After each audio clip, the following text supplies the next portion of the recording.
کہ جتنے بھی آئینے ہیں وہ ٹوٹ جائیں تو بے وقار ہو جاتے ہیں، ان کی توقیر نہیں ہوتی۔ 1,00,000 روپے کا فانوس آپ نے لٹکا دیا یہاں اور وہ گر گیا، ٹوٹا تو قیمت نہیں بچی، لیکن دل ایسی کائنات ہے جتنا زیادہ ٹوٹے اتنی ہی قیمت بڑھتی ہے۔ تو بچا بچا کے نہ رکھ اسے،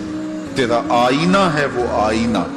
کہ شکستہ ہو تو عزیز تر ہے نگاہ آئینہ ساز۔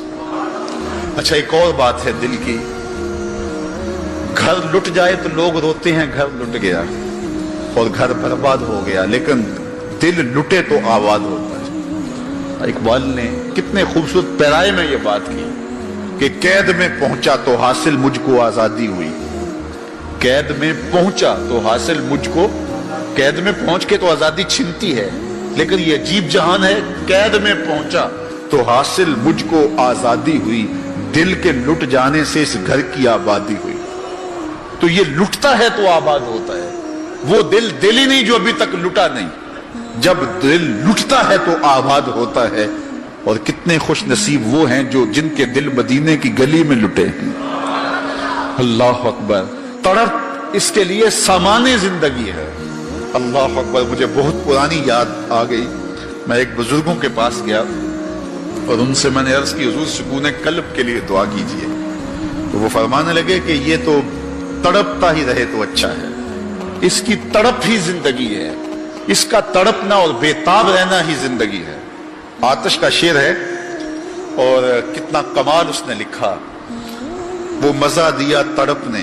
میری آرزو ہے یا رب، وہ مزہ دیا تڑپ نے میری آرزو ہے یا رب، میرے دونوں پہلوؤں میں دل بے قرار ہوتا۔ وہ کہتا ہے ایک پہلو میں دل ہے اور وہ تڑپتا ہے یاد محبوب میں، تو اتنا سرور آتا ہے کہ راتیں بیت جاتی ہیں۔ وہ کہتا ہے جب میرے ایک پہلو میں دل ہے تو سرور زندگی نصیب ہو گیا ہے، اگر میرے دوسرے پہلو میں بھی دل ہوتا تو پھر کیا کیفیت ہوتی۔ اور یہ دل جو ہے پل پل بدلتا رہتا ہے، گاہے خنداں گاہے گریاں، کبھی اداس ہوتا ہے، کبھی سرشار ہو جاتا ہے، کبھی غمگین ہو جاتا ہے، کبھی مسرتوں سے لبریز ہو جاتا ہے، کبھی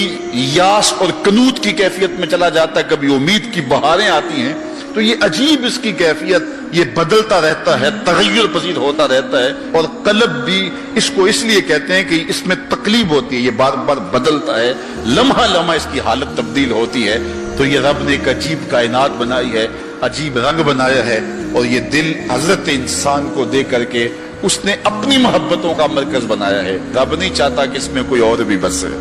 وہ کہتا ہے یہ ڈیرا تو میں نے اپنے لیے بنایا ہے، اور بدبخت تو نے کسی اور کو بسا لیا یہاں،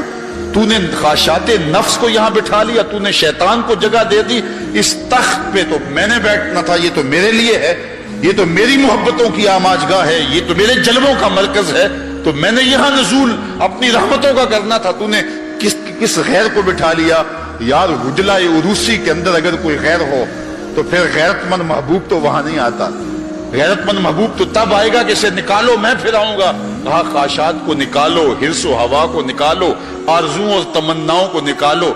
دل کو پاکیزہ مصفہ ستھرا منور اور مطہر کر لو، اور پھر آواز دو میرے مالک ہر تمنا دل سے رخصت ہو گئی، اب تو آجا اب تو خلوت ہو گئی۔